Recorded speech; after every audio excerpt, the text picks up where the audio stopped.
감사합니다. 이 시간에는 마태복음 7장 1절에서 6절 말씀을 같이 보도록 하겠습니다.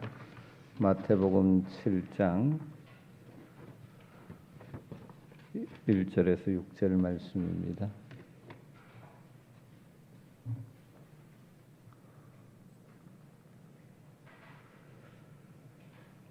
한 절씩 교독하겠습니다. 비판을 받지 아니하려거든 비판하지 말라.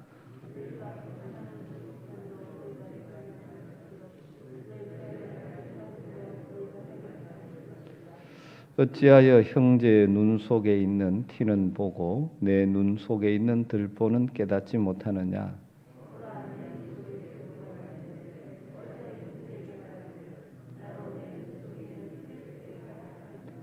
외식하는 자여 먼저 내 눈 속에 들보를 빼어라. 그 후에야 밝히 보고 형제의 눈 속에서 티를 빼리라. 거룩한 것을 개에게 주지 말며 너희 진주를 돼지 앞에 던지지 말라. 그들이 그것을 발로 밟고 돌이켜 너희를 찢어 상하게 할까 염려하라. 아멘.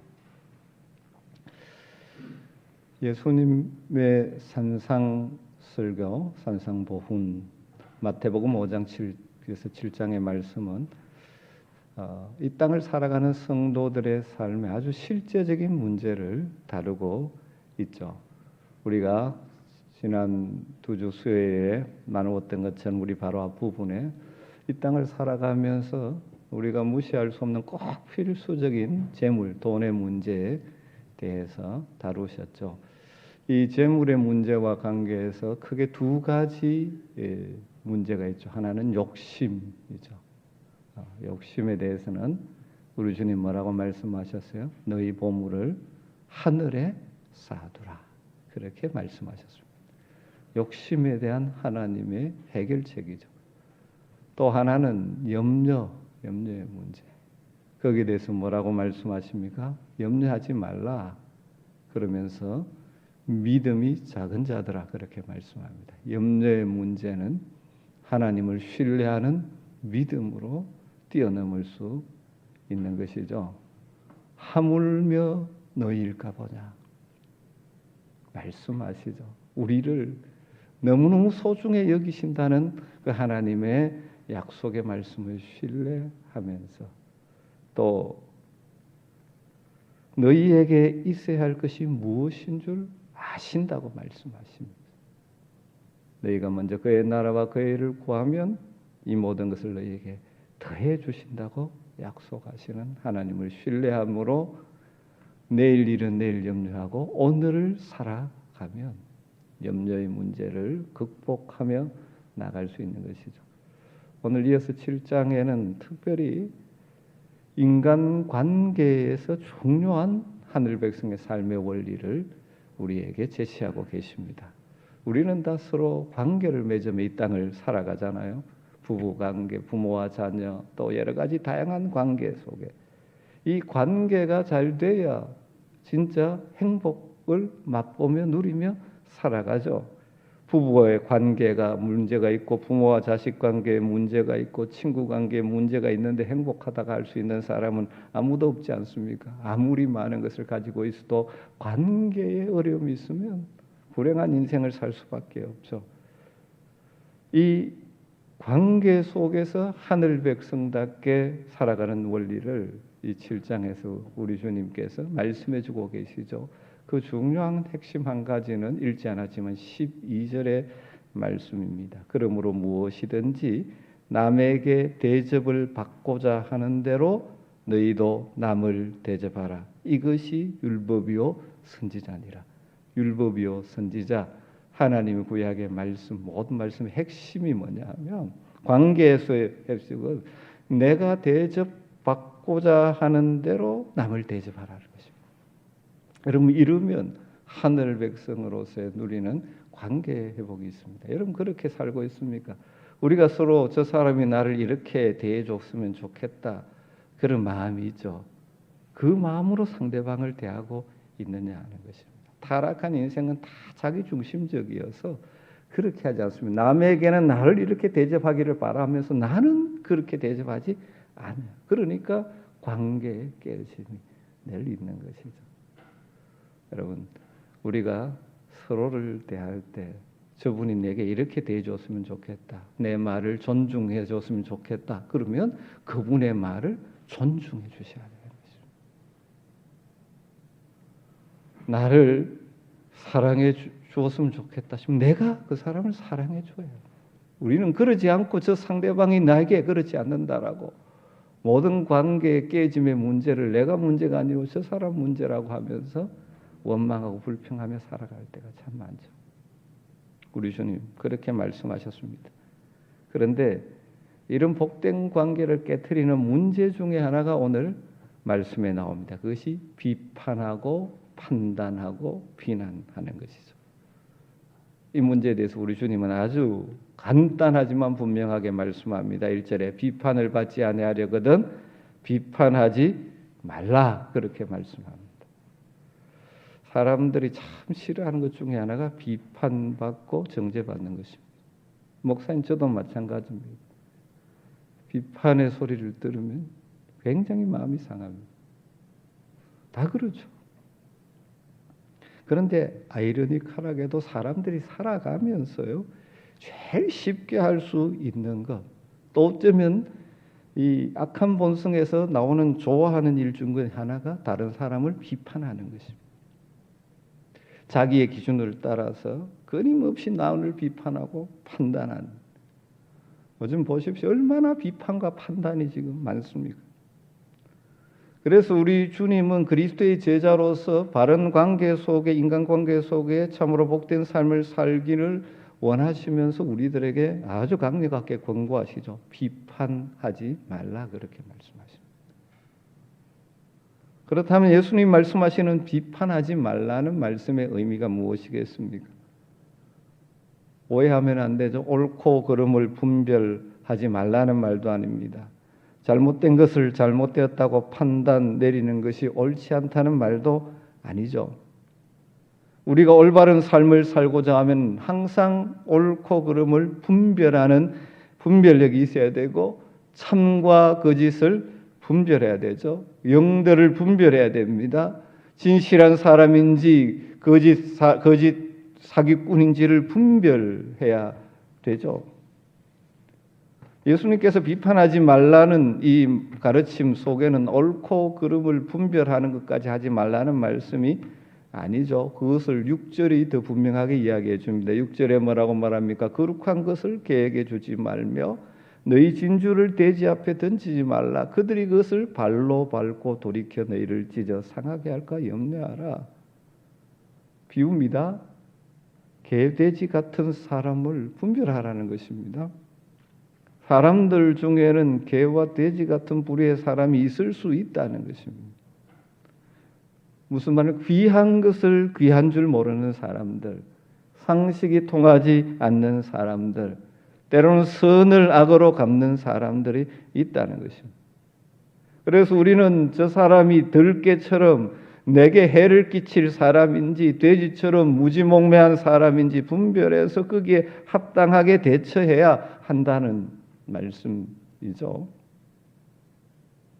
그렇기 때문에 비판하지 말라는 말씀은 옳고 그름을 분별하지 말라는 의미가 아닙니다. 성도들은 매사에 무엇이 옳고 무엇이 그름을 분별하고 항상 옳은 쪽을, 무엇이 하나님이 기뻐하시는 일인지 그렇지 않은지를 분별하며 항상 하나님이 기뻐하는 편을 선택하는 지혜로운 자들이 되어야 하죠. 그렇다면 비판하지 말라는 의미가 무슨 의미일까요? 비판이라는 단어가 헬라어로 크리노라는 단어에서 나왔는데 원래 본래 의미는 재판정에서 재판관이 내리는 판결을 의미합니다. 그러니까 비판하지 말라는 것은 마치 내가 하나님인 것처럼 저 사람에 대해서 판결을 내리지 말라는 것입니다. 저 사람은 걸러먹어서 몹쓸 인간이야. 저 사람은 안 돼. 이런 식으로 함부로 판단하고 정죄하지 말라는 것입니다. 비판하지 말라는 것은 비난하거나 정죄하지 말라는 의미죠. 형제의 약점이나 허물을 들추어서 험담하거나 그것을 공격하는 언어 폭력을 행사하지 말라는 것입니다. 여러분, 우리 모두 다는 부족한 인생들입니다. 하나님이 아닙니다. 최종적인 판단자가 아닙니다. 그래서 자신의 잣대로 다른 사람을 재면서 시시비비를 가리고 비난하고 판단하지 말라는 것입니다. 타락한 인간의 아주 나쁜 본성 중에 하나가 바로 남을 비판하고 그 비판을 즐기는 것이고, 종종 그렇게 할 수 있다는 자신이 있어 그것이 자신이 똑똑한 사람인 것처럼 착각하게 만드는 세상 속에 살고 있습니다. 남의 부족한 점을 찾아내서 비판하고 하는 것이 내가 이 똑똑하다는 것이라고 착각하는 경우가 있습니다. 특별히 요즘 이 인터넷과 SNS가 발달하면서 우리 인간이 얼마나 악한 존재인지가 더 드러나는 것 같습니다.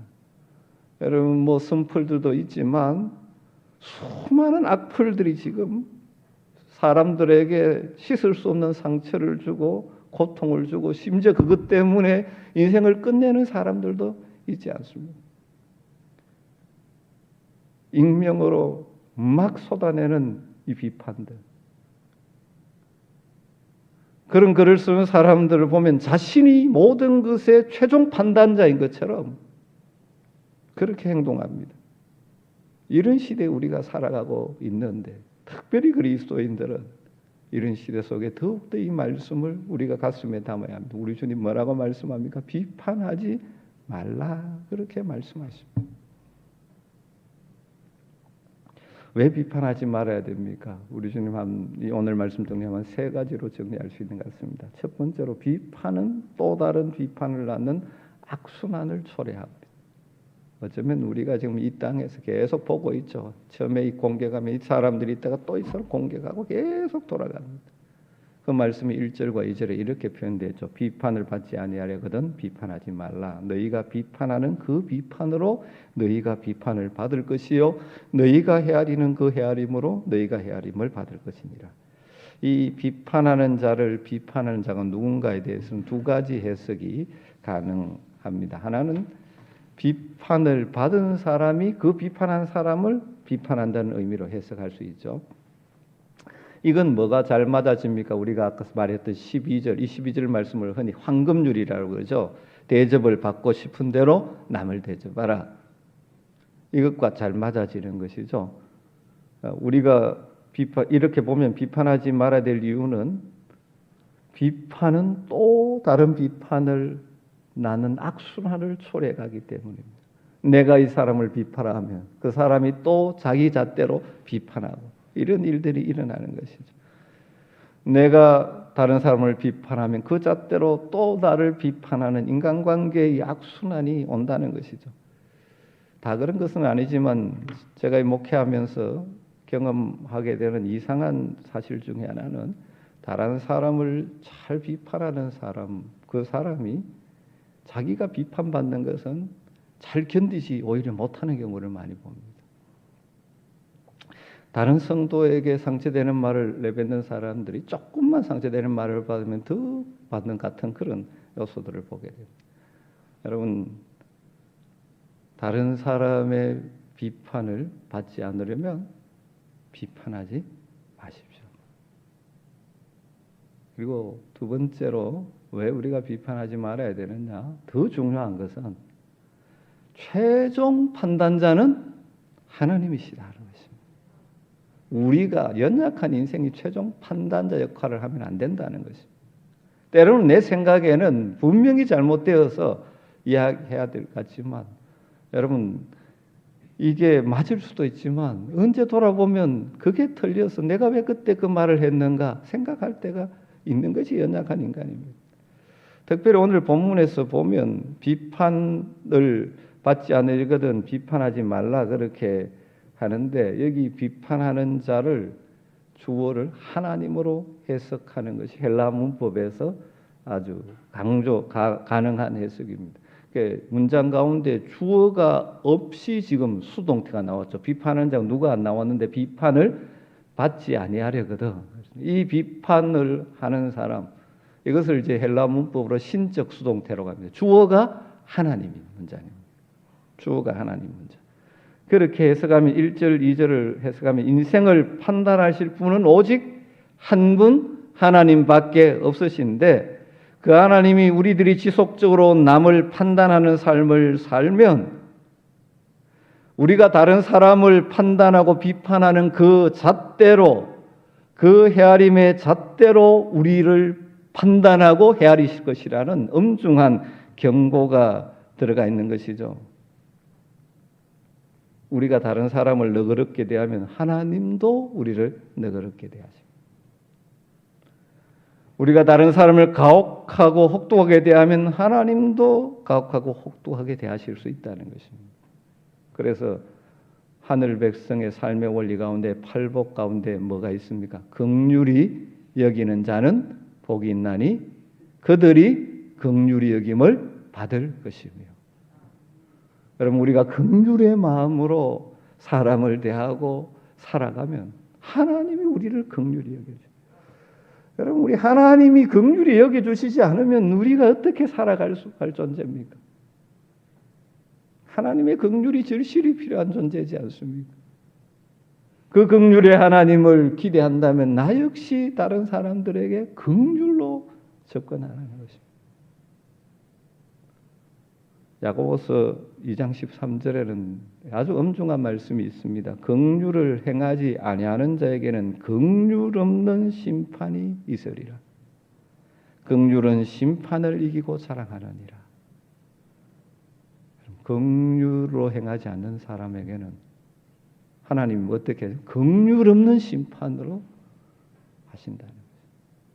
그래서 긍휼이 심판을 이긴다라고 말씀하고 있습니다.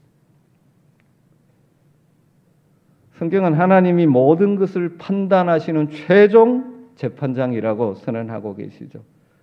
모든 인생들은 최종적으로 하나님의 심판대에 있어서 재판장 되시는 하나님의 판결을 받게 될 것입니다. 그런데 하나님 어떻게 판결하신다고요? 긍휼히 여기는 자는 긍휼. 네가 판단하는 그 잣대로 판단하신다는 거예요.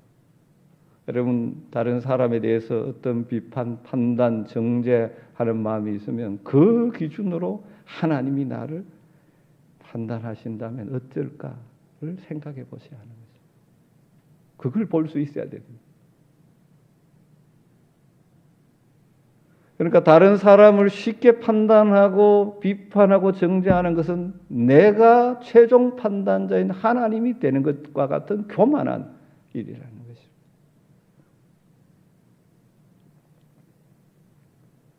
그리고 더 이어서 말씀하시기를 사실은 우리 인생들은 다른 사람을 판단하거나 정죄할 자격이 없는 사람이라. 우리가 다른 사람을 비판하고 판단하는 것이 잘못됐다는 것을 우리가 너무나 잘 아는 눈의 티와 들보의 비유로 설명합니다. 3절 4절이죠. 어찌하여 형제의 눈 속에 있는 티는 보고 내 눈 속에 있는 들보는 깨닫지 못하느냐. 보라 내 눈 속에 들보가 있는데 어찌하여 형제에게 말하기를 나로 내 눈 속에 있는 티를 빼게 하라 하겠느냐. 예수님이 말씀하시는 의도는 너무나 분명하죠. 큰 허물을 가진 사람이 어떤 작은 허물을 가진 사람을 탓할 수 있겠느냐 그런 말인데 이 말씀을 들으면서 그런 생각을 좀 나는 그렇게 큰 허물이 없는데 이렇게 생각하기가 쉽습니다. 나는 잘 살기 때문에. 여러분 그러나 자세히 들여다보면 사실은 우리 다 허물이 많은 존재들입니다. 오늘 이 본문 말씀을 한번 이렇게 생각해 보십시오. 그 당시 지금 특별히 이 말씀을 하면서 그 회중들을 생각할 때 그 당시에 하나님의 백성들, 특별히 종교 지도자들이 굉장히 그 율법과 구전 성문법과 그들이 가지고 있는 잣대로 막 사람들을 판단하고 정죄했지 않습니까? 여러분 그런데 한번 생각해 보십시오. 하나님의 백성답게 살도록 하기 위해서 하나님께서 주신 것이 율법들, 십계명을 비롯한 계명들이지 않습니까? 여러분 그런데 그 모든 하나님의 계명의 가장 중요한 들보, 뼈대와 같은 게 뭐입니까? 하나님 사랑, 이웃 사랑이지 않습니까? 모든 것을 다하여 마음을 다하고 뜻을 다하고 성품을 다하여 하나님을 사랑하라. 그리고 내 이웃을 내 자신과 같이 사랑하라. 이게 모든 계명의 가장 중심되는 들보와 같은 거예요. 그런데 예수님 당시 서기관과 바리새인들은 이 들보와 같은 사랑의 정신을 어떻게 합니까? 무시하고 그들이 가지고 있는 그런 율법 조항을 가지고 그것을 지키지 않는 안식일법 만들어 놓고 안 지키는 사람들을 정죄하고 판단하고, 그러면서 자기들은 그렇게 살고 있기 때문에 우리는 의롭고 저 사람들은 죄인이라고 생각하죠. 그런데 그들은 뭘 어기고 있습니까? 율법의 들보를 어기고 있는 거예요. 다른 그들 눈 속에 뭐가 있습니까? 지금 들보가 있는 것이. 왜? 하나님을 사랑하는 마음이 없이, 그 형제를 사랑하는 마음이 없이.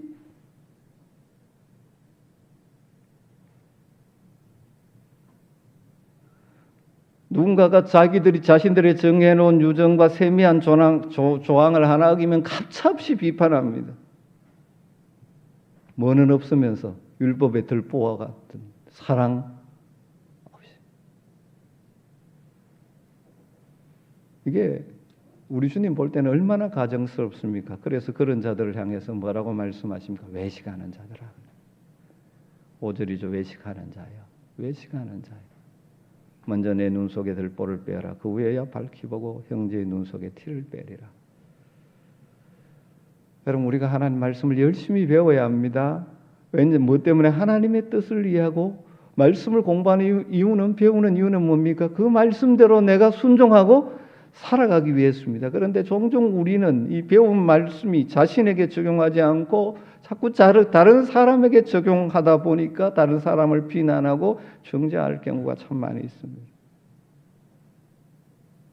여러분, 오늘 우리 주님 말씀하십니다.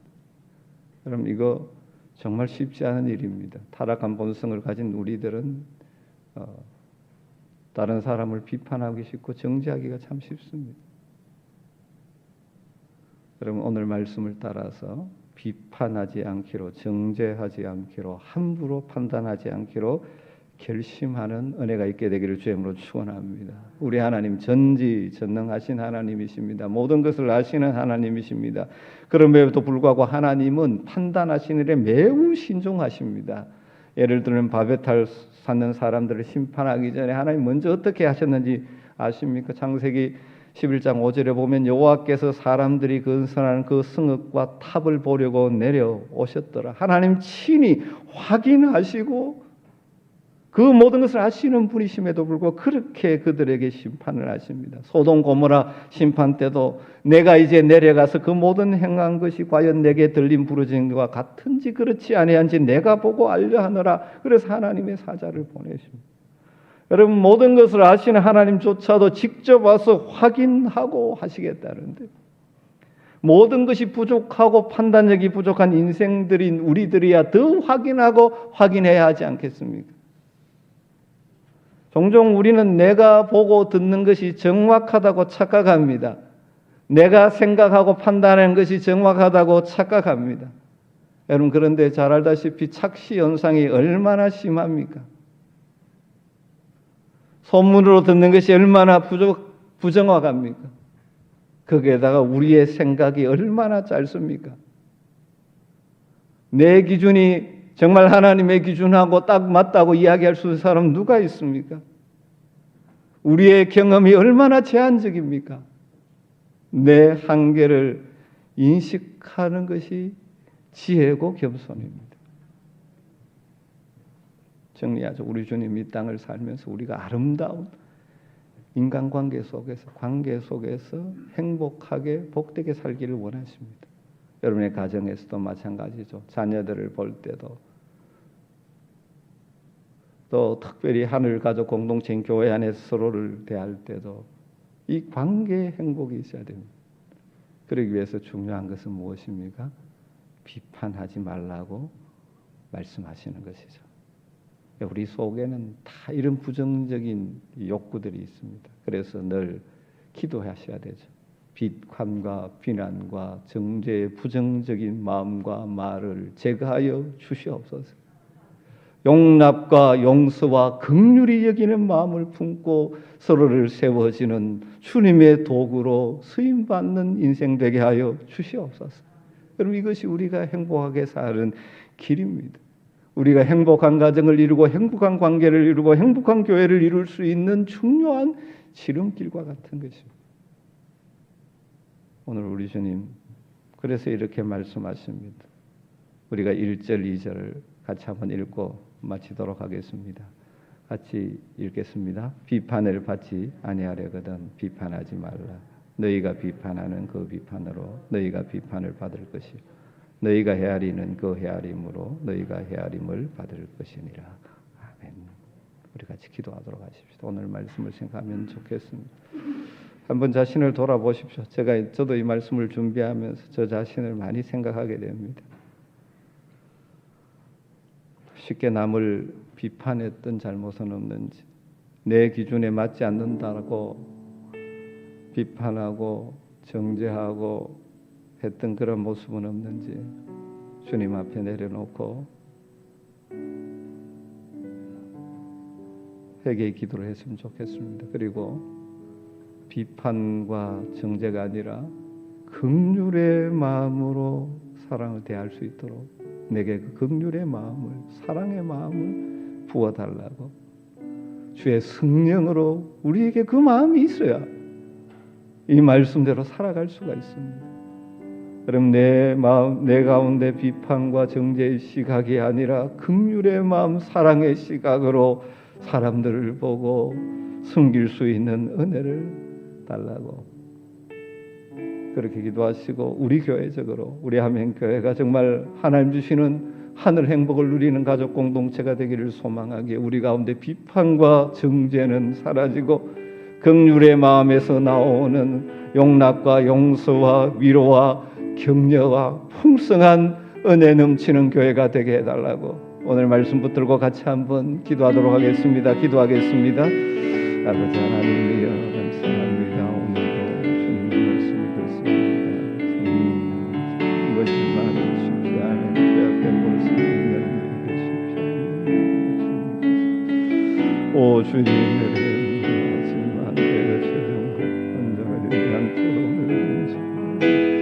주님 하나님, 주님 주시옵소서. 우리 주님 마음속으로 은혜를 감사합니다. 아버지 하나님의 은혜의 마음을 부어주시옵소서. 은혜하셨던 은혜의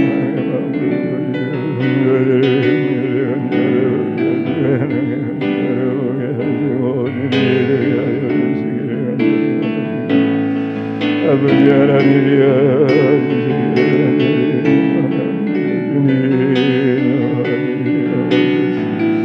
아버지